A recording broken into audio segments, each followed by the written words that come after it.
Hi friends, అందరికీ నమస్కారం. అంజలి కథలకి స్వాగతం. ఈరోజు చందమామ కథ పేరు కన్నపడని దొంగలు.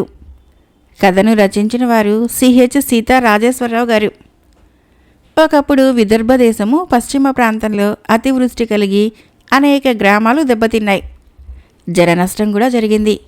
ఆ దేశపు రాజు ప్రజలకు సహాయం చేసే ఉద్దేశంతో జీవన్న అనే వాడి ద్వారా దెబ్బతిన్న ప్రాంతాలకు చాలా ధనం పంపించాడు. జీవన్న ఒక కొండ ప్రాంతం చేరుకునేసరికి అక్కడ అతనికి గంగులు అనేవాడు కనిపించాడు. ఈ గంగులు దొంగతనం వృత్తిగా గలవాడు. లోగడ దొంగతనం చేసి పట్టుబడి కారాగారవాస శిక్ష కూడా పొంది ఉన్నాడు. ఆ సమయంలో జీవన్న ఏ కారణం చేతనో గంగులకు కారాగృహంలో రహస్యంగా కొన్ని సౌకర్యాలు కూడా కలిగించాడు. గంగులు ఆ విశ్వాసం వలన జీవన్నను చూడగానే దండం పెట్టి ఆ రోజు తన ఇంటికి అతిథిగా రమ్మని ప్రాధేయపడ్డాడు. జీవన్న అందుకు ఒప్పుకున్నాడు. నిర్జన ప్రాంతంలో ఒక కుగ్రామంలో జీవన్నకు ఆతిథ్యం దొరకటమే గాక గంగులను చూడగానే జీవన్నకు ఒక లాభసాటి ఆలోచన వచ్చింది. గంగులు తాను చెప్పినట్లు చేస్తే జీవన్న తన దగ్గర ఉన్న రాజధనాన్ని సొంతం చేసుకోవచ్చు. గంగులకు చుక్క అనే కూతురు ఉన్నది. జీవన్నకు ఆమె వంట చేసి పెట్టింది. జీవన్న గంగులకు తన ఆలోచన చెప్పి, నేను నీ కూతుర్ని పెళ్లాడ నిశ్చయించుకున్నాను. ఆ కారణం చేత నువ్వు నాకు మామగారు అవుతావు గనక నిన్ను సాధ్యమైనంత త్వరగా కారాగృహం నుంచి బయటపడేయించే మార్గం చూస్తాను అన్నాడు. జీవన్న చెప్పినట్లు చేయటానికి గంగులు ఒప్పుకున్నాడు. జీవన్న తన బట్టలు చించుకొని ఒంటి మీద అక్కడక్కడ చిన్న చిన్న గాయాలు చేసుకుని రాజుగారి వద్దకు వెళ్ళి, ఫలానా కొండ ప్రాంతంలో గంగులు అనే దొంగ తన అనుచరులతో తన మీద పడి తనను చావగొట్టి రాజుగారు తన చేతికి ఇచ్చిన డబ్బంతా దోచుకున్నట్లు ఫిర్యాదు చేశాడు. రాజు వెంటనే భటుల్ని పంపి గంగుల్ని పట్టి తెప్పించాడు. రాజభటుల నుంచి తప్పించుకునే ప్రయత్నం ఏదీ చేయకపోగా గంగులు తన కోసం భటులు వచ్చినందుకు ఆశ్చర్యం కూడా కనపరచలేదు. వాడంత తేలిగ్గా పట్టుబడటము రాజును ఎక్కువగానే ఆశ్చర్యపరిచింది. గంగులు ఇటీవల చాలా డబ్బు వచ్చినవాడిలాగా కానీ తన కింద పెద్ద బలగం ఉన్నవాడిలాగా కానీ కనిపించను కూడా లేదు. ఇదంతా రాజు గమనించాడు. ఏమైనా రాజు వాణ్ణి బహిరంగంగా విచారించి ఉరిశిక్ష కూడా ప్రకటించాడు. గంగులకి ఉరిశిక్ష పడినట్లు తెలియగానే జీవన్న పెద్ద భారం దిగిపోయినట్లు భావించి గంగులు కూతుర్ని పెళ్లాడే ఉద్దేశము అతడికి ఏ కోసాన లేని కారణం చేత తన కోసం వచ్చిన చుక్కను నౌకర్ల చేత గెంటించి ఒక ధనికుడి కూతుర్ని పెళ్లాడే ఏర్పాటు చేసుకుని పెళ్లి ప్రయత్నాలలో నిమగ్నుడయ్యాడు. అతని ఈ ప్రయత్నాలలో ఉండగానే గంగులు అకస్మాత్తుగా ఊడిపడ్డాడు. ఇంత ద్రోహం చేస్తావా? నా కూతుర్ని తన్ని తగిలేస్తావా? నిన్నేం చేస్తానో చూడు అన్నాడు. జీవన్న హడలిపోయి, ఈ పెళ్లి ప్రయత్నమంతా చుక్కను పెళ్లాడటానికే. ఇంకెందుకనుకున్నావు? ఇంతకు నువ్వు ఉరిశిక్ష నుంచి ఎలా తప్పించుకున్నావు అని గంగుల్ని అడిగాడు.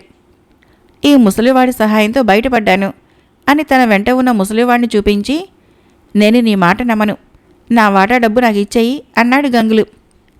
ఏమిటి మీ వాటా ఒప్పందము అని ముసలివాడు జీవన్నని అడిగాడు. జీవన్న తమ ఒప్పందమంతా చెప్పి, నేను చుక్కని పెళ్లాడకపోవడం పొరపాటే, నన్ను క్షమించాలి అన్నాడు. వెంటనే ముసలివాడు జీవన్న చేతులకు సంకెళ్ళు తగిలించి తన వేషం విప్పాడు. అతను మహారాజు. జీవన్నకు మతిపోయింది. మహారాజు ఇలా అన్నాడు, గంగులు మరీ తేలికగా పట్టుబడటంతో నాకు అనుమానం కలిగింది. అందులో నీ పాత్ర కూడా ఉండవచ్చునేమోననిపించింది. గంగులకు ఉరిశిక్ష ప్రకటించగానే వాడంతా చెప్పేశాడు. వాడు చెప్పినది నిజమని నీ నోటి మీదగానే చెప్పావు. గంగులు లాంటి దొంగల కన్నా నీలాంటి కనపడని దొంగల వలన చాలా ప్రమాదం ఉన్నది. నీలాంటి వారిని ముందు ఏరి పారేస్తే గాని రాజ్యం బాగుపడదు అన్నాడు రాజు. మరొక కథ పేరు రక్షక భటుడు రంగయ్య. ఈ కథను రచించిన వారు మాచిరాజు కామేశ్వరరావు గారు. రక్షక భటుడు రంగయ్యకు విపరీతంగా ఒళ్ళు పెరిగిపోయింది. అతని పని రాత్రివేళ గస్తీ తిరగటం. అయితే అతను పరిగెత్తి దొంగను పట్టలేడు. ఈ మధ్య నువ్వు ఎటువంటి నేరస్తుని పట్టుకోలేదేంటి అని పై అధికారి అడిగితే తనను చూస్తే నేరస్తులకు హడలు అని, నేరాలు తగ్గిపోయాయని జవాబు చెప్పాడు రంగయ్య. కానీ ప్రజలు ఫిర్యాదులు చేస్తూనే ఉన్నారు. రంగయ్య చీవాట్లు తింటూనే ఉన్నాడు. ఎలాగైనా సాధించి ఒక నేరస్తుణ్ణి పట్టుకొని పై అధికారి మెప్పు పొందాలని రంగయ్య ఆలోచన. నేరస్తులను పట్టుకుంటే రంగయ్యకు ఇంకొక విధంగా కూడా లాభిస్తుంది. అతను రాబోయే పండగకు భార్యకు చంద్రహారం చేయిస్తానని మాట ఇచ్చి అందుకోసము 300 చేర్చిపెట్టాడు. ఎవడన్నా నేరస్తుడు తనకు చిక్కి 200 ఇచ్చుకుంటే రంగయ్య భార్యకు చంద్రహారం అమరుతుంది. రంగయ్య రాత్రివేళ చేతిలో కర్ర ఊపుకుంటూ ఊరు చివర ఉన్న శివాలయం కేసి వచ్చాడు. చీకట్లో శివాలయం అరుగు మీద ఎవరో నక్కి ఉన్నట్లు కనిపించింది. ఎవడ్రా వాడు? ఇంత అర్ధరాత్రి వేళ ఇక్కడ నీకేం పని అని రంగయ్య గద్దించాడు. 15 ఏళ్ల కుర్రవాడు భయపడుతూ రంగయ్యను సమీపించాడు.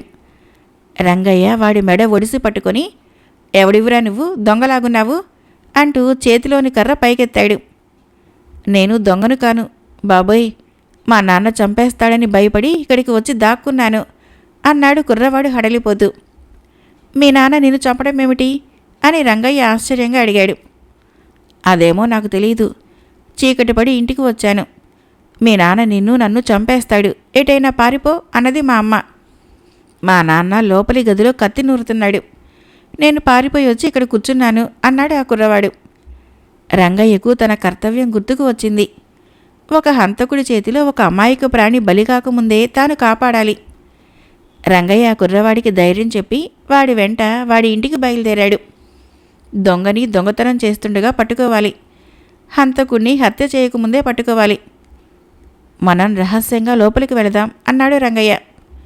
కుర్రవాడు పెరటి గోడ మీద నుంచి చెంగున ఎగిరి లోపలికి దూకాడు. రంగయ్య అతి కష్టం మీద పెరటి గోడ మీదకి ఎక్కగానే వానలకు తడిసి ఉన్న ఆ మట్టి గోడ విరిగి లోపలికి పడింది. రంగయ్యకు నడుము విరిగినంత పనైంది. ఇంటి లోపల ఏదో పెద్ద అలికిడి. చంపకు చంపకు అన్న కేక వినిపించింది. హంతకుణ్ణి పట్టుకోబోతున్న ఉత్సాహంతో రంగయ్య చప్పున లేచి పెరటి వాకిలికి చేరి తలుపు నెట్టాడు. తలుపు లోపల గడియ పెట్టి ఉన్నది. రంగయ్య బలంగా తోసేసరికి పాత తలుపు పెళపెళ విరిగి లోపలికి పడిపోయింది. ఆత్రంగా లోపలికి వెళ్ళిన రంగయ్య అక్కడి దృశ్యం చూసి నిర్ఘాంతపోయాడు. కుర్రవాడి తల్లి మంచం మీద కూర్చొని ఉన్నది. తండ్రి ఒక కర్రతో చిట్టెలుకను చంపుతున్నాడు. ఎలుకను చంపిన కర్రను పక్కకు పడేసి, రక్షకభటుడివై ఉండి ఏమిటి దౌర్జన్యం? వీధి తలుపు తడితే తలుపు తీయమా? తలుపులు బద్దలు కొట్టుకుని వచ్చావేంటి అని కుర్రవాడి తండ్రి అడిగాడు. నీవు నీ భార్యను చంపకుండా రక్షించడానికి వచ్చాను అన్నాడు రంగయ్య. కుర్రవాడి తండ్రి రెచ్చిపోయి, మర్యాదగా మాట్లాడు, నేను నా భార్యను చంపడమేమిటి? తెల్లవారని నీ మీద నీ పై అధికారులకి ఫిర్యాదు చేస్తాను అన్నాడు. రంగయ్య తెల్లబోయి జరిగింది చెప్పాడు. అసలు జరిగిందేమిటంటే, ఆ కుర్రవాడు తల్లిదండ్రులకు లేక పుట్టాడు. తండ్రి మంగలి, కుర్రవాడు బొత్తిగా మందమతి. తండ్రి వాడికి కులవృత్తి నేర్పలేకపోయాడు. వాడికి ఏ పని రాదని నిర్ణయించి తండ్రి వాడికి ఏ పని చెప్పడం మానేశాడు. ఇల్లు బొళ్ళు కొంప అయిపోయింది. వచ్చే పండుగకు సున్నం కొట్టించాలి, కొత్త బట్టలు కొనుక్కోవాలి. అందుకోసము గేదెను సంతలో అమ్మి డబ్బు తెస్తానన్నాడు కుర్రవాడి తండ్రి. అయితే అనుకున్న ప్రకారము అతను ఒంట్లో సుస్తీగా ఉండి మర్నాడు సంతకు వెళ్ళలేకపోయాడు.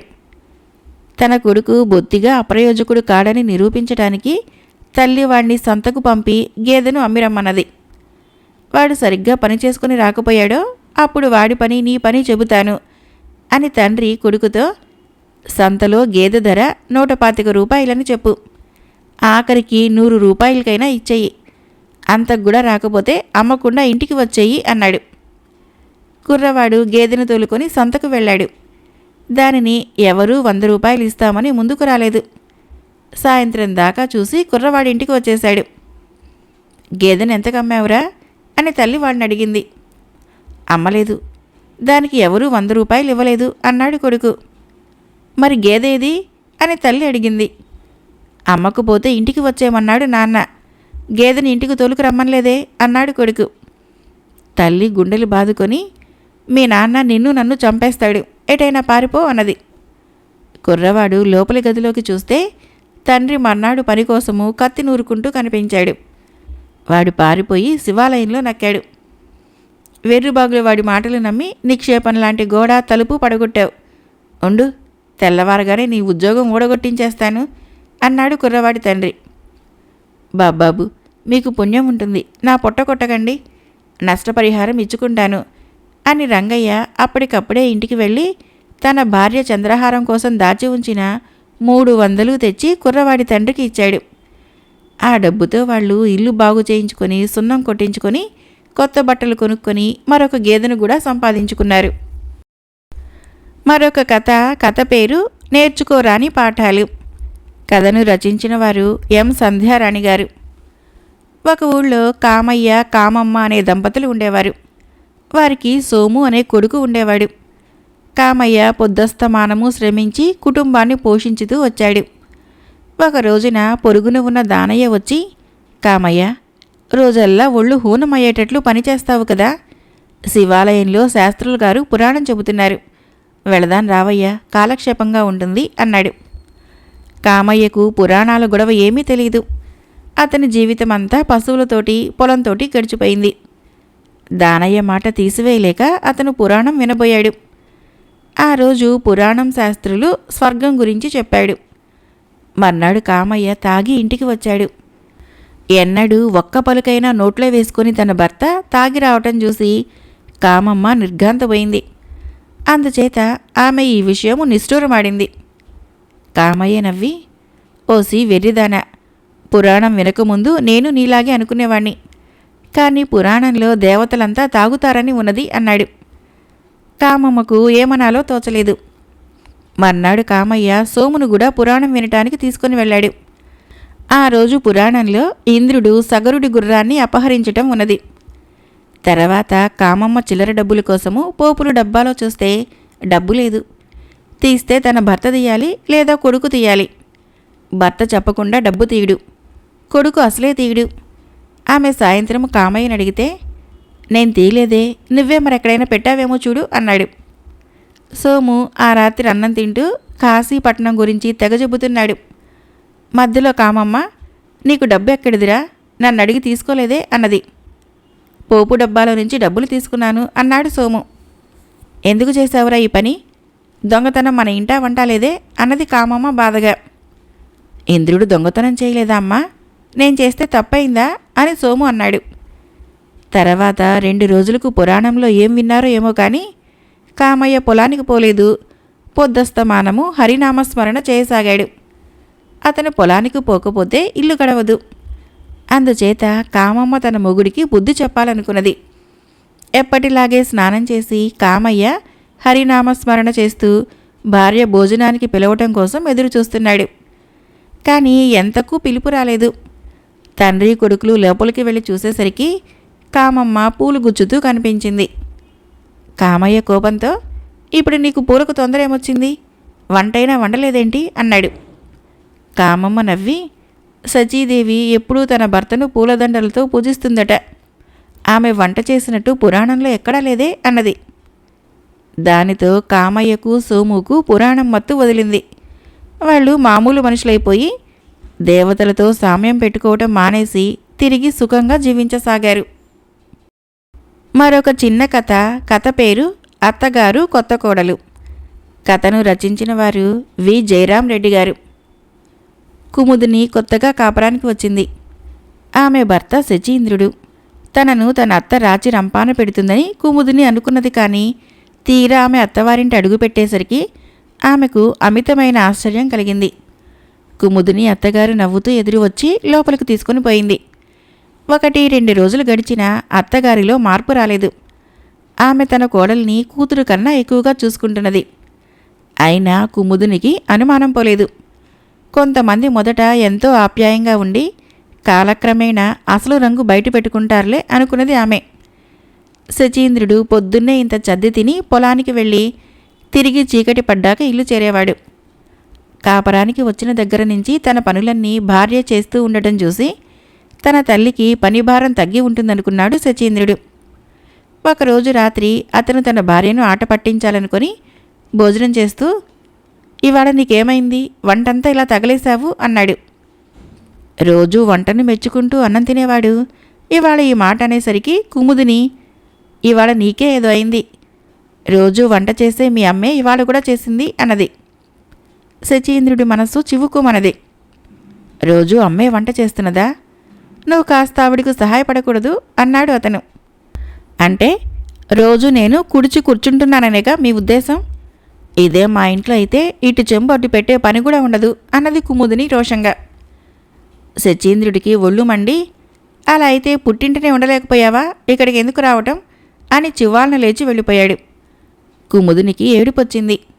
మొగుడి చేత అంత మాట పడినాక ఆమెకు అక్కడ ఇంక ఉండబుద్ధి కాలేదు. ఆమె పుట్టింటికి బయలుదేరింది. అత్తగారు కోడలికి కన్నవారి మీద గాలి మళ్ళింది కాబోలుననుకుని సాగనంపింది. కుముదిని పుట్టిల్లు చేరుతూనే తల్లిని కౌగలించుకొని, నేనిక అక్కడికి పోను, అక్కడ నాకు వీసమెత్తు విలువ లేదు అని ఏడ్చింది. పోనీలే తల్లి, ఇక్కడే ఉండు, అల్లుడికి బుద్ధి రాక మానదు అన్నది తల్లి. కుముదినికి మహేంద్రుడు అనే అన్న ఉన్నాడు. అతని భార్య వినోదిని కాపరానికి వచ్చి ఉన్నది. ఇంటి పని అంతా వినోదినే చేస్తూ ఉండటం చూసి కుముదిని కొంచెం బాధపడి, వంట మనిషి ఏమైంది అని తల్లిని అడిగింది. మానిపించాను, ఇంకో మనిషి ఇంట్లోకి వచ్చినాక వంట మనిషి దేనికి, ఇంతలో వినోదిని అరిగిపోదులే అన్నది కుముదిని తల్లి. తెల్లవారుతూనే తన తల్లి వినోదినిని లేవగొట్టడము, ఊపిరి సలపకుండా పనులు చెప్పటము కుముదిని చూసింది. సాటి ఆడపిల్ల గుడ్డులా కష్టపడుతుంటే కుముదినికి కంపరం పుట్టుకొచ్చింది. ఆమె తన తల్లిని నానా మాటలు అని, తన వదినను తన తల్లి సరిగ్గా చూడని పక్షంలో తాను తిరిగి తన పుట్టింటి గడప తొక్కనని బెదిరించి అత్తవారింటికి బయలుదేరిపోయింది. కథ అయిపోయింది. ఫ్రెండ్స్, నా కథ నచ్చినట్లయితే మన ఛానల్ని తప్పకుండా సబ్స్క్రైబ్ చేయండి, లైక్ చేయండి, షేర్ చేయండి, కామెంట్ చేయండి. Thank you.